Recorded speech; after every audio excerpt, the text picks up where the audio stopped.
Porn star stormy Daniels కేసులో Trump ను దోషిగా తేల్చింది కోర్టు. ట్రంప్ పై ఉన్న 34 అభియోగాలు నిజమే అని జ్యూరీ చెప్పింది. పోర్న్ స్టార్ స్టార్మీ డేనియల్స్ తో గతంలో ట్రంప్ కు సంబంధం ఉంది అని కూడా స్పష్టం చేశారు. విషయాన్ని డబ్బుతో సెటిల్ చేశారంటూ ఆరోపణలు ఉన్నాయి. న్యూయార్క్ లోని మాన్హటన్ కోర్టులో విచారణకు హాజరయ్యారు ట్రంప్ పై ఆరోపణలు నిజమే అని 12 మంది సభ్యుల జ్యూరీ నిర్ధారించింది.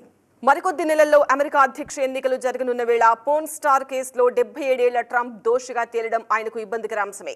పోర్న్ స్టార్ స్టార్మీతో సంబంధం బయటపడకుండా డబ్బులతో సెటిల్ చేసుకున్న ట్రంప్ అలా ఆమెకు చెల్లించిన సొమ్మును బిజినెస్ డీల్లో భాగంగా చూపించారు. ట్రంప్ నుంచి ఆమెకు $130,000 అందాయి. ఈ సెటిల్మెంట్ ను బిజినెస్ డీల్ కింద చూపించినట్టు ఇప్పుడు రుజువైంది. వేరే వ్యవహారంలో సెటిల్మెంట్ ను బిజినెస్ ట్రాన్సాక్షన్స్ గా చూపించినట్టు ఆధారాలు బయటపడడంతో ట్రంప్ ఇబ్బందుల్లో పడ్డారు. ఈ హ్యాష్ మనీ పేమెంట్స్ కు సంబంధించిన 34 కేసుల్లో ఇప్పుడు దోషిగా ఉన్నారు.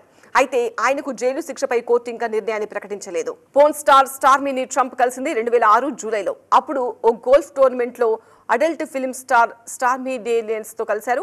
ఆ తర్వాత ఆ వ్యవహారం బయటకు రావడంతో దాన్ని కప్పిపుచ్చుకునేందుకు ట్రంప్ ట్రై చేశారని ఆరోపణలు వెల్లువెత్తాయి. 2016 ఎన్నికల టైంలో స్టార్మీ ఈ విషయాన్ని ప్రస్తావిస్తే తనకు ఇబ్బంది అవుతుందని భావించిన ట్రంప్ ఆమె నోరు మెదపకుండా ఉండేందుకు భారీగా డబ్బులు ఇచ్చారు. ఈ కేసులోనే ఇప్పుడు ట్రంప్ ను దోషిగా తేల్చింది జ్యూరీ.